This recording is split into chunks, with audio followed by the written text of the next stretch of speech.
नमस्कार साथियों, natural motivation में आप सभी का स्वागत है। एक आदमी जो कमरे का किराया तक नहीं दे पाता था, वह आदमी बाद में पूरी बिल्डिंग खरीदने की हैसियत तक पहुंच गया। जी हाँ, आज की जो हमारी कहानी है वो एक रियल कहानी है और ये एक कहानी है क्रिस गार्डनर की, जिनके बारे में आज मैं आपको बताना चाहूँगी कि कैसे उन्होंने जीवन में संघर्ष किया और एक बहुत ही सक्सेसफुल व्यक्ति बने, और इन्हीं के ऊपर एक हॉलीवुड में मूवी भी बनी है। तो चलो शुरू करते हैं आज की कहानी। क्रिस गार्डनर का जन्म 1954 में मिलवाकी में हुआ था, अमेरिका में। टूटा हुआ घर, हिंसक सौतेले पिता और गरीबी, सब कुछ इनके जीवन में खिलाफ था। क्रिस यूएस नेवी में शामिल हो गए थे। वहाँ उन्होंने अनुशासन सीखा, मेहनत सीखी, लेकिन उनके सपने नेवी से बहुत बड़े थे। नेवी के बाद क्रिस ने मेडिकल रिसर्च की नौकरी करी।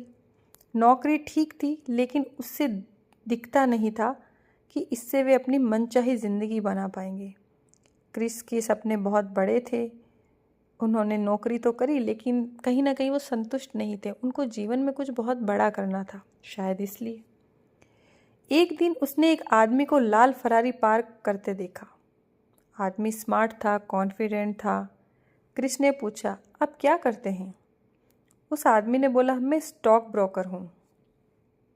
उसी पल क्रिस ने तय कर लिया कि मुझे भी स्टॉक ब्रोकर बनना है। ना डिग्री है, ना जान पहचान, ना पैसा, बस ज़बरदस्त जिद है और मेहनत है कि मुझे स्टॉक ब्रोकर बनना है। क्योंकि क्रिस ने वो लाल फरारी देखी। क्रिस के सपने थे एक अच्छा जीवन जीना, या फिर बहुत अच्छा जीवन जीना। कुछ सपने देखे जिसको पूरा करना। उसे ड्वीन विटन रेनॉल्ड्स नाम की कंपनी में इंटर्नशिप मिली। बिना सैलरी, बहुत कंपटीशन, हर कोई आगे निकलने की दौड़ में था। क्रिस को लगा यही उसका मौका है, यही उनका चांस है। फिर जिंदगी ने जोरदार झटका दिया। उनका रिश्ता टूट गया अपनी पत्नी के साथ। वे अपने छोटे बेटे की अकेले परवरिश करने लगे थे। वे पूरी तरह कंगाल हो गए थे। कई रातें शेल्टर में गुजरी और कई रातें पब्लिक टॉयलेट या मेट्रो स्टेशन के फर्श पर बिताई। सोचो, बेटा बगल में सो रहा है और पिता टॉयलेट में बैठकर एग्ज़ाम की पढ़ाई कर रहा है। लेकिन क्रिस ने हार नहीं मानी। उसने लाइसेंस वाला एग्ज़ाम पास कर लिया। वे लाइसेंस्ड स्टॉक ब्रोकर बन गया। 1987 में उसने अपनी खुद की कंपनी शुरू करी। उसका नाम था गार्डनर रिच एंड कंपनी। छोटे स्तर से शुरू किया, धीरे धीरे ये $1 मिलियन फर्म बन गई। 2006 में उसने कंपनी का बड़ा हिस्सा करोड़ों में बेच दिया। इसके बाद उन्होंने एक और ग्लोबल कंपनी बनाई, Christopher Gardner International Holdings. Chris की कहानी पर किताब और फिल्में भी बनी हैं। द परस्यूट ऑफ हैप्पीनेस 2006 में आई थी, जिसको लोगों ने बहुत बहुत पसंद किया है। इतनी इमोशनल मूवी है, इतनी इंस्पिरेशनल मूवी है, इतनी हार्ट टचिंग मूवी है, इतनी मोटिवेशनल मूवी है, क्या कहें। कहते हैं कि लाइफ में एक बार तो ये मूवी ज़रूर देखनी चाहिए, हर उस व्यक्ति को, हर टीनेजर को, हर अडल्ट को।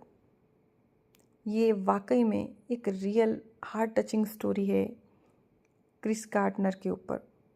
और इस मूवी में विल स्मिथ और उनके बेटे जैडन स्मिथ ने काम किया है।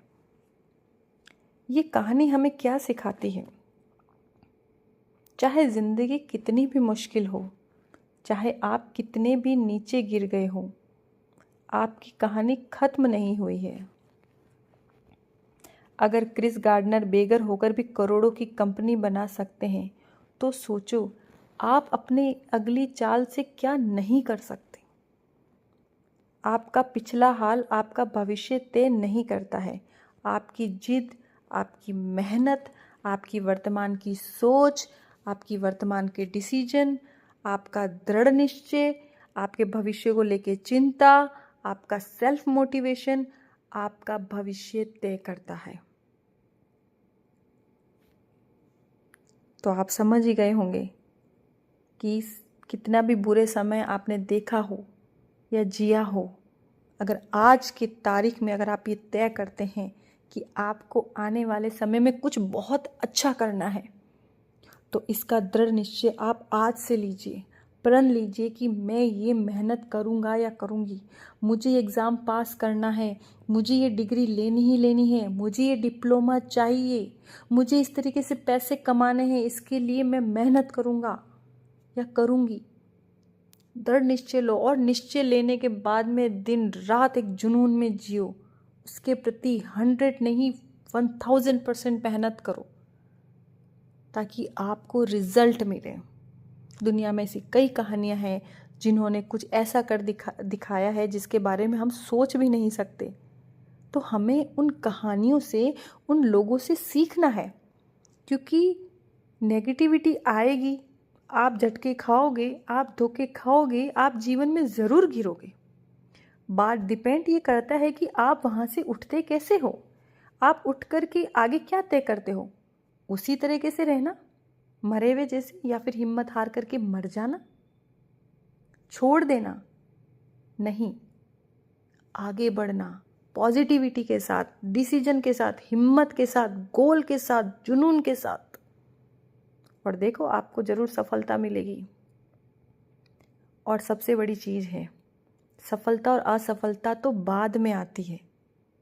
जब आप जीवन के किसी मोड़ पर आप ये सोचोगे कि मैं ये करना चाहता था, मेरी ये इच्छा थी, काश मैंने कोशिश की होती उस अपने गोल को पाने के लिए, मैंने जो मुझे चाहिए था उस चीज़ को पाने के लिए, उस उद्देश्य के लिए मैंने मेहनत की होती यार, काश मैंने कोशिश की होती, तो क्या पता ये मुझे मिल जाता। नहीं, ऐसा जीवन में रिग्रेट कभी ना रखें। आप किसी चीज़ को पाने के लिए बहुत मेहनत कर रहे हैं, बहुत दिन रात कड़ी मेहनत कर रहे हैं, निस्वार्थ भाव से आप मेहनत कर रहे हैं, तो याद रखिए कि आप उस चीज़ में सफल होंगे या नहीं होंगे ये बात की बात है। कम से कम आप में ये गिल्ट, ये रिग्रेट तो नहीं रहेगा कि मुझे ये काम करना था, मुझे ये चीज़ चाहिए थी और मैंने इसके लिए कभी कोशिश करी ही नहीं, पहले ही हार मान ली, नहीं नहीं नहीं होगा, मैं सफल नहीं होऊंगा, सक्सेस नहीं होगा, ये मुझे नहीं मिलने वाली। फिर आप जीवन के एक मोड़ पे जाके सोचोगे, अरे यार कोशिश कर ली होती तो क्या मिल जाता। इसीलिए काश कर ली होती तो, ये लाइन जीवन में मत रखो, क्योंकि ये लाइन आपको खुद को खुद की नज़रों में गिरा देगी। समझ रहे हैं? ये आपको खुद की नज़रों में गिरा देगी। क्या आप बहुत ही आलसी, निराशजनक और एक कामचोर व्यक्ति थी। आप अपनी ही चीज़ को पाने के लिए, जो आपको खुद को चाहिए थी, उसके लिए आप मेहनत नहीं कर पाए, दूसरों के लिए क्या मेहनत करोगे। इसीलिए जीवन में गिल्ट कभी ना रखे, काश मैं करता तो मुझे मिल जाता। नहीं, काश वर्ड नहीं रखो, कोशिश करो, 100 नहीं 1000% करो। मिलता है तो बहुत अच्छी बात है, नहीं भी मिलता तो जीवन में ये रिग्रेट लेके नहीं मरोगे कि मैंने कोशिश कर ली होती तो मिल जाता। अरे भाई, कोशिश करी, बहुत करी, मैंने जी जान लगाया, मुझे नहीं मिली यार, कोई बात नहीं, पर मेरी तरफ से कमी नहीं थी बॉस। ये आपका सेल्फ कॉन्फिडेंस बनाता है, आपको सेल्फ सेटिस्फैक्शन देता है, और सेल्फ सेटिस्फैक्शन बहुत ज़रूरी है। तो आज के हमारे विचारों को यहीं विराम देते हैं। धन्यवाद।